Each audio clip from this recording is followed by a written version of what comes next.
Title: The AI Productivity Trap: Why Automating Everything is Burning Us Out. Remember when we thought AI would set us free? I do. It was 2024, and I sat in a conference room listening to a consultant pitch on AI-powered workflow optimization. The promise was intoxicating: automate the mundane, elevate the meaningful. No more tedious email sorting. No more mind-numbing data entry. No more transcribing hour-long meetings by hand. We'd finally have time to think. A recent study featured in the Harvard Business Review extends that premise to its logical conclusion, revealing that rather than a productivity revolution, companies face the danger of evolving into burnout-inducing environments. As part of what they call ongoing research, UC Berkeley researchers spent 8 months inside a tech company with 200 employees, observing what happened when workers truly adopted AI. From over 40 in-depth interviews, they discovered that no one at the company felt pressured or was asked to meet new targets. Instead, people simply started accomplishing more because the tools made more tasks seem achievable. However, as they could do more, work began to extend into lunch breaks and late evenings. The employees' task lists grew to fill every hour that AI freed up, and then continued beyond that. The promise that broke our brains. The initial promise of artificial intelligence was straightforward: it would handle the tedious tasks. Bots, agentic AI, would manage our emails, process expense reports, and transcribe meetings. In return, we would gain freedom to focus on big ideas, strategies, and innovation. It sounds ideal. For many professionals in 2026, it feels more like a mental cage. Here's what nobody told us: removing all the low-effort, busy work from our day doesn't grant freedom. Instead, it leaves us with 8 to 10 hours of intense, non-stop critical thinking.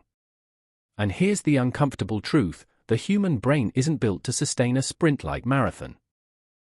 Think about your typical workday before AI assistants became ubiquitous. You'd spend maybe 2 hours on genuinely challenging cognitive work, architecting a new system, solving a complex design problem, strategizing a client pitch. The rest? Emails. Social media, status updates. Formatting documents. Administrative tasks that felt like friction. But here's what we didn't realize: that friction was actually functional. The neuroscience we ignored. Your brain operates in 2 fundamental modes, and understanding this changes everything. There's focus mode, the intense, analytical thinking you do when debugging code, designing a user interface, or architecting a database. It's cognitively expensive. It burns glucose. It requires your prefrontal cortex to fire on all cylinders. Then there's diffuse mode. The relaxed, wandering state your brain enters when you're doing something routine like responding to simple emails and organizing files and, yes, even filling out timesheets.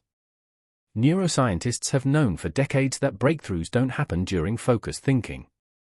They happen during diffuse mode. That's when your brain makes unexpected connections.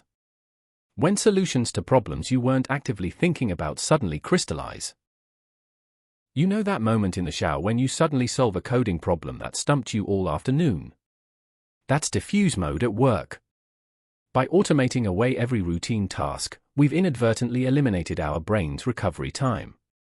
We've removed the very conditions that foster creativity, insight, and innovation, the things AI was supposed to help us achieve.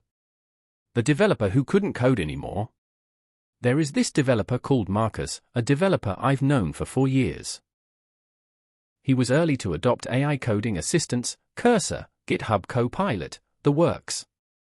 His productivity metrics skyrocketed. He was shouting from the rooftop about shipping features at twice his previous pace. 6 months in, something changed. The cruel irony? Sarah is less creative now than she was when half her day was wasted on mundane tasks. What we lost in the optimization. There's a concept in music called negative space, the silence between notes that gives music its emotional impact. Remove the silence, and you don't get more music. You get noise. Our work lives are the same way. Those inefficient moments. Waiting for a file to upload, walking to a colleague's desk instead of texting them, reading another email from the Nigerian prince with money to burn, scammer, manually formatting a document, weren't pure waste. They were negative space. Moments where our conscious mind rested and our subconscious got to work. A UX researcher who made a deliberate choice to stop using AI transcription for user interviews. The AI transcripts were perfect, she explained.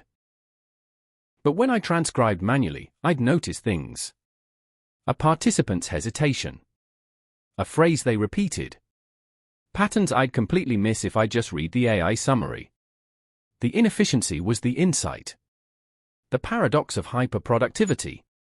We're creating a generation of knowledge workers who are simultaneously more productive and less capable. More productive because AI handles execution brilliantly. Less capable because we're losing the muscle memory of actually doing the work. A junior developer recently asked me how to debug a complex async issue. Not how to prompt an AI to fix, she knew that. She wanted to understand the underlying problem. And I realized, if I'd started my career with AI assistants handling all that's tedious debugging, would I have the deep systems knowledge I rely on today? Probably not. We're optimizing for short-term output at the expense of long-term capability. And the scary part? We won't realize what we've lost until we need skills we never developed. Breaking free from the productivity prison. So, what do? We can't invent AI. And frankly, I wouldn't want to. But we need to be smarter about. First, we need to reframe busy work. Not all routine tasks are worth automating. Some are worth keeping specifically because they give your brain recovery time. One developer I know still writes his commit messages manually, even though AI could generate them. It's my moment to reflect on what I actually accomplished, he says. Second, we need to design deliberate inefficiency into our days. Take walks between meetings. Sketch ideas by hand before jumping into design tools. Write rough drafts without AI assistance. These aren't productivity killers, they're creativity enablers. Third, we need to resist the tyranny of the optimized calendar. Just because AI freed up time doesn't mean you should immediately fill it with more cognitively demanding work. Guard that time. Use it for exploration, learning, or genuine rest. Fourth, maintain your fundamental skills. Even if AI can do it faster, occasionally do it yourself. Code without autocomplete. Design without AI mockups. Write without sentence completion. Think of it like a professional athlete who still practices basic drills despite being elite. The human in the loop. Here's what I've come to believe: the future of work isn't about humans or AI. It's about humans with AI, used thoughtfully. The best developers I know use AI coding assistants, but they're selective. They automate the truly mundane, boilerplate code, basic CRUD operations. But they handcraft the architecturally significant code themselves. The best designers use AI for rapid iteration, but they still sketch concepts manually first. The AI enhances their vision, it doesn't replace their thinking. The best consultants use AI to analyze data and generate initial frameworks, but they still do the hard cognitive work of synthesis and strategic insight themselves. They've learned something crucial: AI is a tool, not a replacement for thinking. And like any tool, its value depends entirely on how you use it. Reclaiming our cognitive freedom. The promise of AI was freedom. Freedom from drudgery. Freedom to focus on meaningful work. But we forgot that meaning comes from the entire experience of work, not just the highlights. The sculptor doesn't just envision the statue, they chip away stone, brush off dust, and smooth rough edges. The process matters. This week, identify one inefficient task you've automated. Do it manually. Write those commit messages by hand. Transcribe that meeting yourself. Organize those files without AI assistance. Notice how it feels. Notice what your mind does during those moments. You might be surprised to find that the freedom you've been seeking doesn't come from eliminating every mundane task. It comes from having the space to think, to wonder, to be human. The AI revolution promised to free our minds. Maybe it's time we used that freedom not to think harder, but to think better.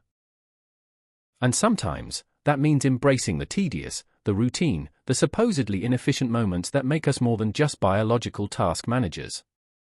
Because at the end of the day, the goal isn't to become more machine-like in our efficiency. It's to become more human in our creativity, wisdom, and insight. And that requires giving our brains what they actually need, not endless optimization, but rhythm, rest, and the occasional mundane task that lets our subconscious work its magic.